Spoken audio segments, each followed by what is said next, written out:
Welcome back to our channel. నేను మీ Kavya. So నిన్న రాత్రంతా కూడా మళ్ళీ బార్డర్లోని ప్రజలకి నిద్రపట్టని పరిస్థితి.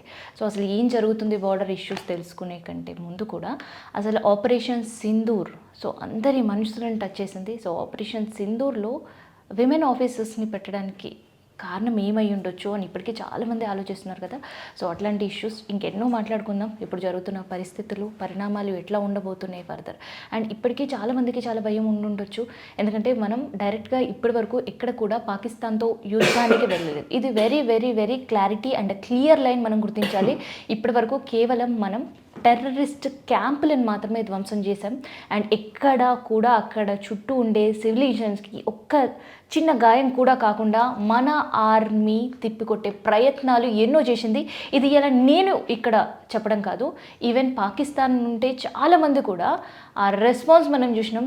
సో సొంత గడ్డపై నుండే సొంత ప్రభుత్వానికి కూడా నిరసన సెగలు ఎట్లా ఉందో పాకిస్తాన్లో కూడా చూసాం. సో ఇవన్నీ విషయాల కోసం ఒక్కసారి మనం ఒక చిన్న డిస్కషన్ అండ్ మనకు తెలియని ఎన్నో ఇన్ఫర్మేషన్ తెలుసుకోవడానికి వచ్చేసాయి అనమాట. గౌబ్రే గారు ఉన్నారు మనతో, ఒకసారి మాట్లాడదాం. సార్ నమస్తే. నమస్తే అమ్మ. సార్ మేము విన్నాం గతంలో యాంటీ టెర్రరిస్ట్ ఆపరేషన్లో కూడా మీరు యాక్టివ్గా మీ రోల్ ఉండింది అని. So how was those days sir? అంటే ఐ వోంట్ సే ఇప్పుడు పరిస్థితులు వేరేగా ఉన్నాయి మ్యామ్. అప్పట్లో పరిస్థితులు కొంచెం వేరేగా ఉన్నాయి. అంటే 2006 to 2008 I was there in Jammu and Kashmir. You remember అప్పుడు 2008 ముంబై అటాక్స్ కూడా జరిగాయి. So the situation was very tense. అంటే మనం ఇప్పుడు జరుగుతున్న వార్ లాంటి సిచ్యువేషన్ లేదు, కానీ డే టు డే ఆపరేషన్స్ మాత్రం చాలా యాక్టివ్గా ఆపరేషన్స్, ఒక్కొక్కసారి 16 to 18 hours ఆఫ్ ఆపరేషన్స్ జరిగాయి. సో పొద్దున్న బయటికి వెళ్తే రాత్రి బయటికి వెళ్తే క్యాంప్ నుంచి మళ్ళీ తిరిగి ఎప్పుడు వస్తామా, ఈరోజు వస్తామా రేపు వస్తామా తెలియని రోజులు కూడా ఉన్నాయి. సో ఎందుకంటే అప్పట్లో Lashkar e Taiba was very very active. ఇప్పుడు Jaish e Mohammed is one of the major organisations. అప్పట్లో Lashkar e Taiba was a major organisation. Al Qaeda elements కూడా ఉండేవి. హర్కతుల్ జిహాదుల్ ఇస్లాం వాళ్ళ టెర్రరిస్టులు కూడా ఉండేవాళ్ళు. హర్కతుల్ ముజాహిదీన్ అని చెప్పి ఒక టెర్రరిస్ట్ సంఘటన ఉంది, వాళ్ళ టెర్రరిస్టులు ఉండేవారు. సో ఇలా 5-6 terrorist organisations use to operate in J and K. వీళ్ళు ముఖ్యంగా మ్యామ్ ఎల్ఓసి దాటి పిఓకేలో వీళ్ళ ట్రైనింగ్ క్యాంప్స్ ఉండడం వల్ల అక్కడ ట్రైన్ అయ్యి ఇన్ఫిల్ట్రేట్ అయ్యి మన భూమిలోకి వచ్చి వీళ్ళు అటాక్ చేసేవారు. So we used to regularly carry out. Rashtriya rifles ఉండేది, ఆర్మీ ఇన్ఫంట్రీ యూనిట్స్ ఉండేవి, అలాగే ఆర్టిలరీ యూనిట్స్ కూడా ఉండేవి. సో ఇవన్నీ కోఆర్డినేటెడ్గా ఒక బ్యాటిల్ ఫీల్డ్ లాగానే ఉండేది మ్యామ్ జేఎండ్కే. సార్ నిన్న నైట్ బార్డర్లో జరిగిన సిచ్యువేషన్స్ మీకు కూడా తెలుసు. సో ఏంటి దీన్ని ఎట్లా తీసుకోవచ్చు? అంటే ఒక పక్క క్లియర్ కట్ ఎవ్రీబడి నోస్, ఇంకోవైపు మనకు చూస్తుంటే కూడా పాక్ ఇండియాని ఎదుర్కొనే సత్తా సామర్థ్యం లేదు. కేవలం చైనా కొంత అండదండగా ఉన్నా కానీ దే ఆల్సో రిఫ్యూజ్డ్ యాంటీ టెర్రరిజంకి మేము కూడా అని. సో అయినా స్టిల్ ఆ కాల్పుని ఎట్లా తీసుకోవచ్చు? డ్రోన్స్ అటాక్ కావచ్చు, ఫైట్ జెట్ అటాక్స్ నిన్న రాత్రి జరిగినవి ఎలా తీసుకోవచ్చు? అంటే మ్యామ్ నిన్న ఎస్పెషలీ అంటే Pakistan as a failed state అని చెప్పుకోవడానికి నిన్న మధ్యాహ్నం వీళ్ళు 3:35 వాళ్ళ director general of military operations మన డీజీఎంఓ గారికి కాల్ చేసి మనం సీజ్ ఫైర్ పాటిద్దామన్నట్టుగా చెప్పారు. నిన్న మధ్యాహ్నం 3:30 టు బి మోర్ ప్రిసైజ్. మళ్ళీ రాత్రి 6:30 అవగానే మళ్ళీ దాడులు మొదలయ్యాయి. అంటే ఏంటి అర్థం? పాకిస్తాన్లో పొలిటికల్ లీడర్షిప్కి ఆర్మీ లీడర్షిప్కి ఐకమత్యం లేదు madam. So if at all political leadership peace తీసుకురావడానికి ట్రై చేస్తే పాకిస్తాన్ ఆర్మీ లీడర్షిప్ ఒప్పుకోదు మ్యామ్. సో ఇది కంటిన్యూస్గా ఇది చాలా టైం వరకు ఇలాగే కొనసాగుతుంది మ్యామ్. పాకిస్తాన్ ఏం చేస్తుందంటే దీన్ని ఫుల్ స్కేల్ వార్ లాగా అయితే చేయదు మ్యామ్. ఎందుకంటే వాళ్ళకి తెలుసు నేను ఇంటెన్స్ బ్యాటిల్కి వెళ్తే నేను ఇండియాతో ఎప్పటికైనా ఓడిపోతాను అన్న క్లారిటీ వాళ్ళకు ఉంది. కాబట్టి వీళ్ళ దగ్గర ఉన్న ఈ టర్కీ నుంచి వచ్చిన డ్రోన్స్ అవి ఖర్చు అయ్యేంత వరకు వీళ్ళు అలాగే చేస్తూ ఉంటారు. ఇది నిలబడుతుందా, 15 రోజులు పడుతుందా, 45 రోజులు పడుతుందా, అది మనం ఇంకా చూడగలిగిన విషయం. కాకపోతే మ్యామ్ ఎట్టి పరిస్థితిలో పాకిస్తాన్ని నమ్మడానికైతే లేదు. ఇప్పటికీ కాదు మేడం, ఎప్పటికీ పాకిస్తాన్ని నమ్మడానికి లేదు మేడం. అంటే వీళ్ళ దుర్మార్గత్వం అంతా ఇంత కాదు మేడం. వీళ్ళు అంటే as a military officers if I start sharing how bad as a country they are అంటే దానికి ఇంకా ఎగ్జాంపుల్స్ హండ్రెడ్స్లో థౌజండ్స్లో ఉన్నాయి. Oh my God. 2019లో ఎల్ఓసిలో మనము 5 మిలిటెంట్స్ని హతమార్చాము. 5 militants who are trying to infiltrate వాళ్ళని మన ఎల్ఓసి దగ్గర ఇండియన్ ఆర్మీ చంపేసింది. వాళ్ళని చంపేసినప్పటికీ వాళ్ళ డెడ్ బాడీస్ని కూడా వీళ్ళు తీసుకోలేదు మేడం. ఆ ఎల్ఓసి మీద డెడ్ బాడీస్ 5 అలా పడున్నాయి. అంటే రాబందులు ఒక మనిషిని తినడము మేము కళ్ళారా చూసాము. 2019లో నా బ్యాచ్మేట్స్ ఎవరైతే అక్కడ సర్వీస్లో ఉన్నారో వాళ్ళు చెప్పేవారు వాళ్ళు ఎంత క్రూరులు అంటే they will not take back A dead body also. అంటే డెడ్ బాడీ తీసేసుకుంటే నేనే పంపించాను అని ఎక్కడ ఖాయం అయిపోతుంది, క్లారిటీ వస్తుంది అన్న భయంతో డెడ్ బాడీని కూడా రిసీవ్ చేసుకునేవాళ్ళు. So they can kill for their cause, they can die for their cause. అంటే ఒక ఐడియాలజికల్గా ఒక పిచ్చి మెమరీ, ఇంక దాన్ని మనం ఏం చేయలేం. ఒక టెర్రరిస్ట్ సంఘటన చెందిన ఒక హయ్యర్ టెర్రరిస్ట్, మనం దాన్ని హయ్యర్ టెర్రరిజం అంటాము. అందులో భాగంగా మౌలానా మసూద్ అజర్ సంబంధించిన 10 to 12 ఫ్యామిలీ మెంబర్స్ని మనం చంపినప్పుడు ఆ ఫ్యూనరల్ సెరమనీకి ఆర్మీ అధికారులు వెళ్ళారు. పాకిస్తాన్ అఫీషియల్గా యూనిఫామ్స్లో వెళ్ళారు. పోలీస్ అధికారులు, ఉన్నత పోలీస్ అధికారులు యూనిఫామ్లో వెళ్ళి రెస్పెక్ట్ఫుల్లీ వాళ్ళని బరీ చేశారు. అంటే వాళ్ళు ఈ టెర్రరిస్ట్ని ఫ్రీడమ్ ఫైటర్స్లా భావిస్తున్నారు. అంటే ఒక మెసేజ్ కూడా సమాజానికి ఏమిస్తున్నారంటే మీరు కూడా రేపు ఇలాగెళ్తే మీకు కూడా మేము ఇలా రెస్పెక్ట్ ఇస్తాము అని ఒక మెసేజ్ మేడం. సో వీళ్ళు చాలా క్లియర్గా ఒక ఐడియాలజికల్ బ్యాటిల్ని వీళ్ళు ఫైట్ చేస్తున్నారు. సో ఇది అంతటితో మూసేది కాదు madam, it will take time. ఒక అంచనా ప్రకారం పాకిస్తాన్లో ఈరోజు కూడా 30,000కు పైగా టెర్రరిస్టులు ఉన్నారు మేడం.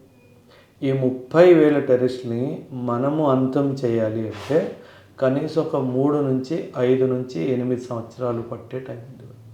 సో ఆపరేషన్ సింధూర్ అయితే ఇక్కడ నిన్న నైట్ సీజ్ ఫైర్ అనే వర్డ్ వినగానే అందరూ కాస్త ఊపిరి పీల్చుకున్నారు. అంటే ఊపిరి కాదు, అంటే ఆపరేషన్ సింధూర్తో ఏదైతే పహల్గామ్కి మనం బదులు చెప్పాము అని చెప్పేసి అనుకుంటారు.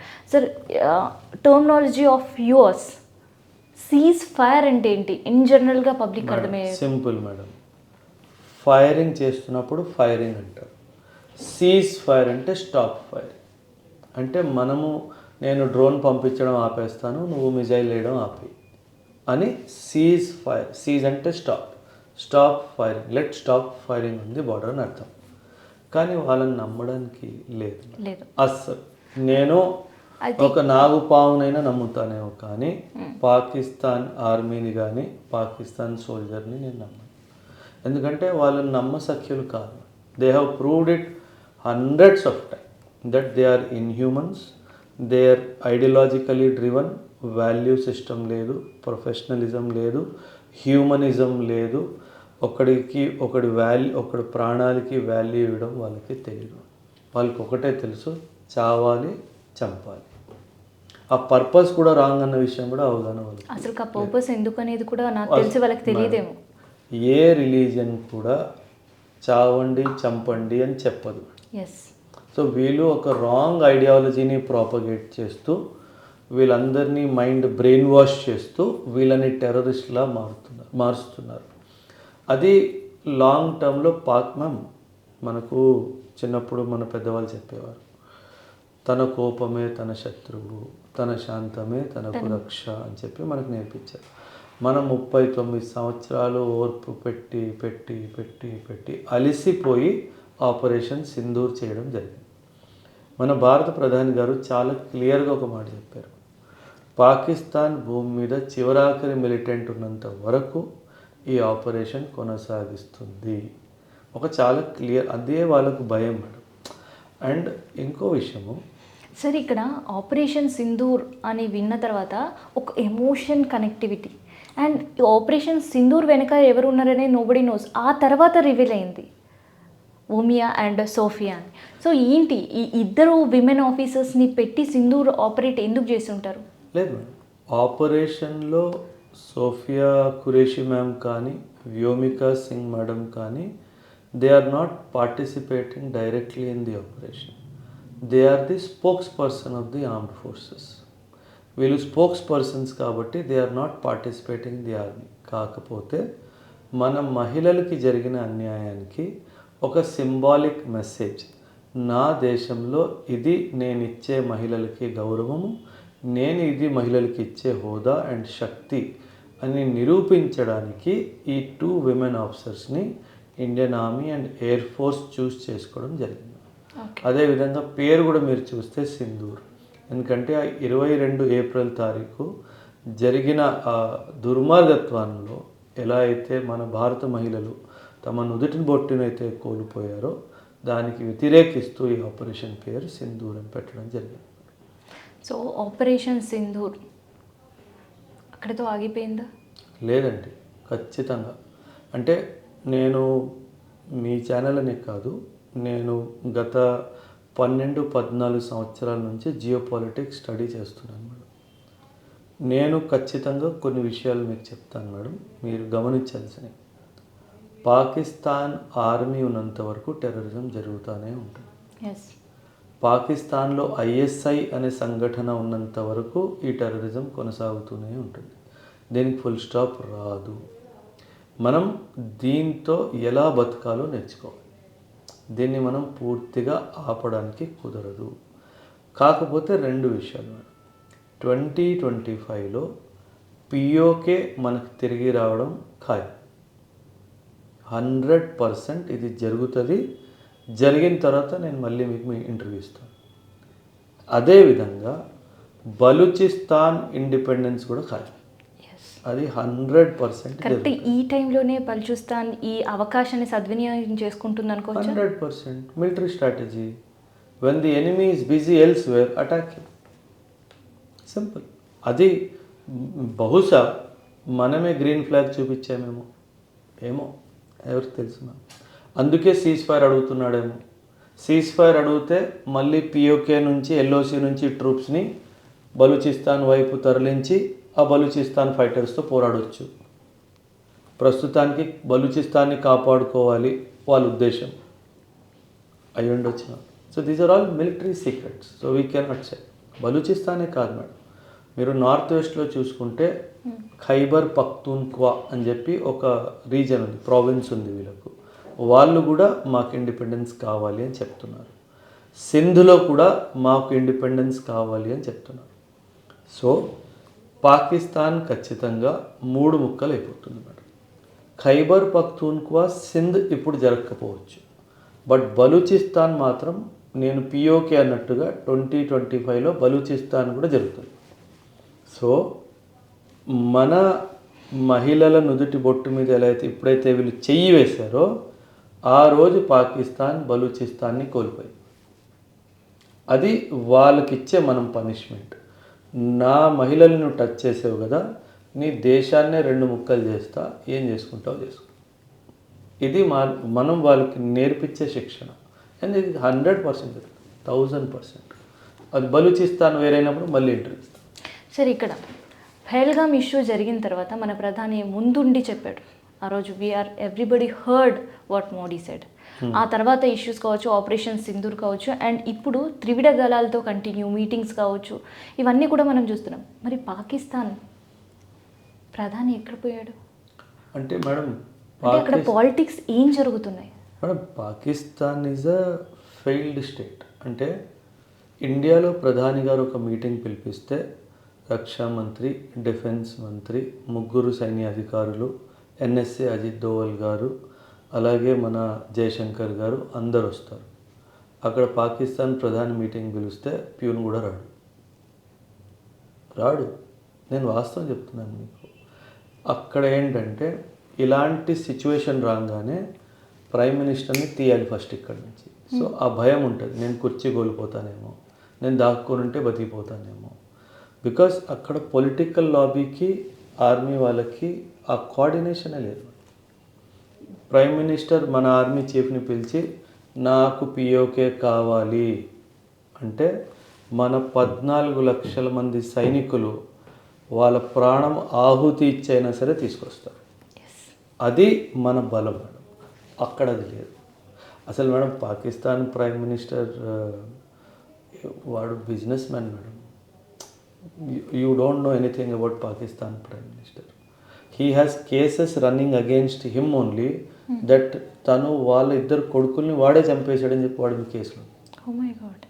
అరే మ్యామ్, అదే కదా ప్రాబ్లం. మనకి పాకిస్తాన్ గురించి ఏమీ తెలియదు. మనం ఓన్లీ పాకిస్తాన్ పాకిస్తాన్ అంటూ ఉంటాం. అసలు వాళ్ళ లోపల చాలా మతభేదాలు ఉన్నాయి. Not good people who are ruling that country. Country may be good, but people who are ruling are very very bad. Pakistan army అసలు ప్రొఫెషనల్ ఆర్మీయే కాదు. They are in to petrol pump business, they are doing real estate business, they have commercial complexes. ఇవన్నీ పక్కన పెట్టండి. They are manufacturing diapers. ఏంది madam అసలు మన army ఏంటి, వాళ్ళ ఆర్మీ ఏంటి, వాళ్ళకి మనకి పోలికలు ఏంటి మేడం?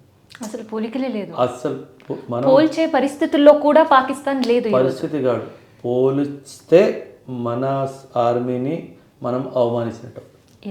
అసలు పోల్చడానికి వీలే లేదు మేడం. వాళ్ళని పాకిస్తాన్ స్ట్రీట్ ఫైటర్స్ అనొచ్చు. పాకిస్తాన్ ఆర్మీ అనడానికి వీలు. They are only street fighters అంతే. వాళ్ళు దానికి మించి ఎందుకు పనికిరా. ఇప్పుడు మనం జనరల్లీ రోడ్కి వెళ్తున్నాం ఎవరన్నా అంటే మనం కూడా కొట్టడానికి ట్రై చేస్తాం. ఎదురుగా పెద్దోడు వస్తే మనం పారిపోతాం. ఇండియన్ ఆర్మీ ఏ రోజైతే లోపలికి వెళ్తుందో పాకిస్తాన్ లోపలికి 70% పాకిస్తాన్ ఆర్మీ పారిపోతుంది.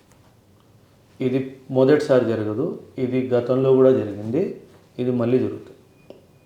మనం పిఓకేని మహా అయితే 10 రోజులు వచ్చేస్తుంది.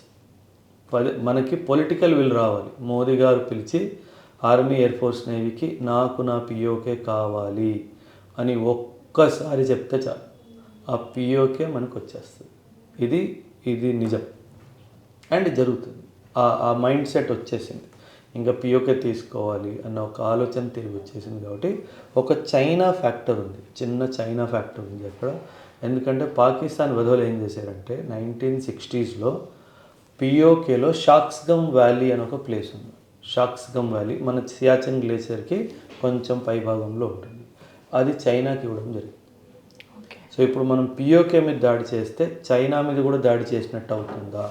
అదొక పెద్ద క్వశ్చన్ మార్క్ వల్ల మనం ఆగేం తప్పితే, లేకపోతే ఈ పాటికి మనం వెళ్ళిపోవాల్సింది లోపల. బట్ ఈ ఫ్యాక్టర్ ఉన్నా సరే మనం చైనాని కాన్ఫిడెన్స్లో తీసుకొనైనా సరే ఖచ్చితంగా వెళ్ళడం మాత్రం ఖాయం. 2025 governments gift to India is peak. చలో ఇంకొకటి సార్, పహల్గామ్లో జరిగింది ఇష్యూ, ఇండియన్ బార్డర్లో జరుగుతున్న ఇష్యూస్, కానీ ఇక్కడ హైదరాబాద్ ప్రతి పబ్లిక్ కనెక్టివిటీ ఉంది. Everybody is responding. అక్కడ ఆర్మీ కోసం ఇక్కడ ప్రేయర్స్ చేయడం, ఎమోషనల్ అటాచ్మెంట్, ఎన్విరాన్మెంట్ చేంజ్ అయిపోయింది. Everybody is talking about our army, everybody is discussing about the issues. కానీ పాకిస్తాన్కి వచ్చేసరికి ఎందుకు అక్కడ ఉండే వాళ్ళే యుద్ధం లేదంటే ఇప్పుడు జరుగుతున్న సిచ్యువేషన్స్ని బైకాట్ చేస్తున్నారు, నిరసన వ్యక్తం చేస్తున్నారు. ఆబ్వియస్లీ ఎందుకలా? అక్కడ ప్రభుత్వం కామన్ మ్యాన్కి ఏం చేయలేదు. అక్కడ ఈరోజు పెట్రోల్ ధర 450 రూపాయలు. అక్కడ ఇన్ఫ్లేషన్ 42% టచ్ అవుతుంది. ఇక్కడ 4% అవ్వగానే ప్రధాని గారు ఆర్బీఐ గవర్నర్ పిలిచేస్తాడు, ఏం చేస్తున్నావు స్వామి అని. కానీ అక్కడ 42% అయినా సరే పట్టించుకునేటోళ్ళు లేడు. సామాన్యుల్ని పట్టించుకునేవాళ్ళు లేడు. పొలిటీషియన్ కానీ ఆర్మీ ఆఫీసర్ కానీ వాళ్ళ బ్యాంక్ బ్యాలెన్స్లు నింపుకుంటున్నారు తప్పితే వీళ్ళు దేశాన్ని అమ్మేరేంటి అమ్ముతున్నారు. వెరీ రీసెంట్లీ టర్కీ నుంచి కొన్ని వెపన్స్ తెచ్చుకున్నారు. ఆ టర్కీ డబ్బులు కట్టండి రా అంటే వీళ్ళు ఒక యూనివర్సిటీ స్థలం 250 ఎకరాలు తాకట్టు పెట్టారు. వీళ్ళ భూమిని టర్కీకి తాకట్టు పెట్టి వెపన్స్ తెచ్చుకున్నారు. అంత అడుక్కునే బతుకులు వాళ్ళు. అంటే దేశాన్ని అమ్మేస్తున్నారు బేసిక్గా. సో పాకిస్తాన్ అది గాలిలో బుడగలు అంటే అది ఎప్పుడు పగిలిపోతుందో తెలియదు. సో రష్యా నుండి మనం తీసుకున్న వెపన్ 2018, ఆ తర్వాత అమెరికా నుంచి మనకి ఇష్యూస్ వచ్చి ఉండొచ్చు. సో ఆ వెపన్ ఇప్పుడు చాలా సక్సెస్ఫుల్గా మనం ఉపయోగించగలిగాం. సో ఆ స్పెషాలిటీ ఏంటి sir? S-400 is a highly efficient anti missile defence system. మనం కూడా ఇప్పుడు అక్కడ నుంచి డ్రోన్స్ వస్తున్నాయి కదా, Yes. ఆ డ్రోన్స్ని ధ్వంసం చేయడానికి దీన్ని వాడుతున్నాం. కానీ యాక్చువల్లీ మనం పిచ్క మీద బ్రహ్మాస్త్రం వాడుతాం. ఆ డ్రోన్ పిచ్క లాంటిది. ఇజ్రాయెల్ వాళ్ళు they are training birds to attack drones. వాళ్ళు బర్డ్స్ని ట్రైన్ చేస్తున్నారు. డ్రోన్స్, ఒకవేళ డ్రోన్ వస్తే ఆ డ్రోన్ని బర్డ్ వెళ్ళి తన కాలుతో కొట్టి కింద పడేస్తుంది. They are training birds. మనం మిజైల్ వాడుతున్నాం, అవసరం లేదు. కాకపోతే ఆ సీరియస్నెస్ చూస్తూ మనం ఇలా మిజైల్స్ వాడడం జరుగుతుంది. But highly efficient. పాకిస్తానీ భూమి నుంచి ఏ మిజైల్ టేకాఫ్ అయినా ఇది దాన్ని ఇంటర్సెప్ట్ చేసి అదే దారిలో ఒక మిజైల్ పంపించి దాన్ని గాల్లోనే ధ్వంసం చేస్తుంది. ఇది S-400 విశేషం అండ్ హైలీ ఎఫెక్టివ్. కొన్ని missile defence systems 60-70% efficiency. Israel missile defence systems 80-90% efficiency. S-400 has proved 100% efficiency. That is the power of S-400. Israel దగ్గర ఐరన్ డోమ్ అని ఉంది. ఐరన్ డోము చాలా మిజైల్స్ని మిస్ చేసింది. దానివల్ల ఇజ్రాయెల్ మీద గాజా నుంచి హమాస్ వాళ్ళు అటాక్ చేశారు. చాలా మిజైల్స్ వచ్చి ఇజ్రాయెల్లో పడ్డాయి. ఈ 7వ తారీఖు నుంచి ఎప్పుడైతే యుద్ధం స్టార్ట్ అయిందో ఆ రోజు నుంచి ఈ రోజు వరకు పాకిస్తాన్ ట్రై చేసిన ఏ పెద్ద మిజైల్ కానీ ఒక్క UAV కూడా భారత భూమిని టచ్ చేయలేకపోయింది. That is the beauty of our equipment that we have with us S-400. ఇంకా ఇజ్రాయెల్వి UAVs కూడా మనం వాడుతున్నాం. హెరాప్ UAV అని ఉంది. One of the best unmanned aerial vehicle అది. And it is actually munition అంటాం దాన్ని. అదేం చేస్తుందంటే ఈ గ్రౌండ్లో ఇక్కడ ఒక 100 మంది ఉన్నారు అనుకున్నాం. వాళ్ళు UAVని చూడగానే లోపలికి వెళ్ళి దాక్కున్నారు అనుకున్నాం. అది అక్కడే ఉంటుంది, అలాగే తిరుగుతూ ఉంటుంది. వాళ్ళు బయట రాగానే బ్లాస్ట్ చేస్తుంది. బ్లాస్ట్ ఎలా చేస్తుంది? తను వెళ్ళి కింద వాళ్ళ మీద పడిపోతుంది. So it is called as kamikaze drones అంటారు. అంటే తన్ని తాను డిస్ట్రాయ్ చేసి వాళ్ళని చంపేస్తుంది. So Harop UAVs of Israel we are using highly efficient. ఒక్కడు బతకడు. ఒక్కడంటే ఒక్కడు కూడా బతకడు. కానీ నేనేమంటానంటే మ్యామ్, ఇప్పుడు సీజ్ ఫైర్ అయినా మనం ఇంకొకసారి సీజ్ ఫైర్ని యాక్సెప్ట్ చేయొద్దు. నిన్న చేసిన మోసానికి దానికి ఒక లెసన్లా తీసుకొని యాక్సెప్ట్ చేయొద్దు. అండ్ మనం ఈ ఆపరేషన్ సింధూర్ని ఇలాగే కంటిన్యూ కొనసాగించాలి. Over a period of time Pakistan మోకాల మీద వచ్చి మన ముందు నిలిచి ఉంటుంది. ఇది గతంలో జరిగింది, ఇది ఫ్యూచర్లో కూడా జరుగుతుంది. సో మనం మాత్రము ఒక దృఢ నిశ్చయంతో నేను నా భూమి మీద టెర్రరిజంని ఎండ్ చేయాలి అనే ఉద్దేశంతో ఆపరేషన్ సింధూర్ని కొనసాగించాలి. ఎంత ఇంటర్నేషనల్ ప్రెషర్ వచ్చినా పట్టించుకోవద్దు. సో మనం డిప్లొమసీని వాడుతూ దాన్ని పక్కన నెట్టుతూ పాకిస్తాన్ మీద దాడి కంటిన్యూ చేస్తూనే ఉండాలి. సో ఐక్యరాజ్య సమితి ఆల్రెడీ అప్పు ఇవ్వద్దు పాకిస్తాన్ కని ఎన్నో లేఖలు రాసింది భారత్. అయినా కూడా అప్పు ఇవ్వడం, దీన్ని ఎట్లా చూడవచ్చు అసలు? అంటే ఇది టెర్రరిజం ఎంకరేజ్ చేస్తున్న పాకిస్తాన్కి ఆర్థిక సహాయం చేయడం ఎంతవరకు కరెక్ట్ అనిపిస్తుంది మీకు? Correct madam. మీరు అమెరికాని గుడ్ కంట్రీలా చూడడం మానేయండి ప్లీజ్. అంటే నాకు అమెరికాతో పర్సనల్ రైవలరీ ఏం లేదు. I'm a student of history and international relations. నేను దాని ఆధారంగానే చెప్తున్నాను. వీళ్ళు డబ్బుల కోసం యుద్ధాలు చేయిస్తారు. వీళ్ళు డబ్బుల కోసం ఎవరినైనా చంపేస్తారు. డబ్బుల కోసం రాక్షసుడిని తయారు చేస్తారు. డబ్బుల కోసం ఆ రాక్షసుడిని చంపేస్తారు. ఇది అమెరికా రియల్ ఫేస్. స్ట్రాటజీ అనొద్దు, దాని రియల్ ఫేస్. IMF ఒక $1 బిలియన్ పాకిస్తాన్కి ఇచ్చింది. ఈ డబ్బు పాకిస్తాన్ ఏం చేస్తుంది మేడం? అమెరికాకి ఇచ్చి నాకు ఆయుధాలు ఇరా అంటుంది. సో టెక్నికల్గా ఏమైంది? IMF అమెరికాకి డబ్బులు ఇచ్చింది, పాకిస్తాన్కి కాదు. ఇది మనం అర్థం చేసుకోవాలి. వీళ్ళు మహా దుర్మార్గులు. సో వీళ్ళని మీరు అమెరికా వాడు మధ్యస్థ వచ్చి సీజ్ ఫైర్ చేయించాడు, ఇవన్నీ బుకాయింపులు. జనాల్ని మోసం చేయడానికి, వాళ్ళ మైండ్ని డైవర్ట్ చేయడానికి ఒక ఆడే పన్నారు. సో వీళ్ళు real face of America is very bad, very bad. So cease fire కంటే ముందు మాక్ డ్రిల్స్ హైదరాబాద్ అండ్ విజయవాడ కేంద్రంగా ఎన్నో జరిగాయి. సో ఇట్ అవేర్స్, ఇట్ అలర్ట్ అనుకోవచ్చు పబ్లిక్లో. అవును. సో సీజ్ ఫైర్ అయిన తర్వాత మళ్ళీ ఒక రిలాక్సేషన్ మోడ్ వెళ్ళిపోయారు. Is this a relaxation time ఖచ్చితంగా అలర్ట్గా ఉండాల్సిన టైం? 100% అందరూ ఖచ్చితంగానే ఉండాలి. సీజ్ ఫైర్ ఎలాగో క్యాన్సిల్ అయిపోయింది. నౌ వీళ్ళు జేఎండ్కే, పంజాబ్, హర్యానా, రాజస్థాన్, గుజరాత్ ఈ 5 ప్లేసెస్లో దాడి చేస్తున్నారు. రేపు బెంగళూరు మీద కానీ, ఢిల్లీ మీద కానీ, ముంబై మీద కానీ, హైదరాబాద్ మీద కానీ, విశాఖపట్నం మీద కానీ బాంబు వేయరు అని గ్యారంటీ ఏంటి?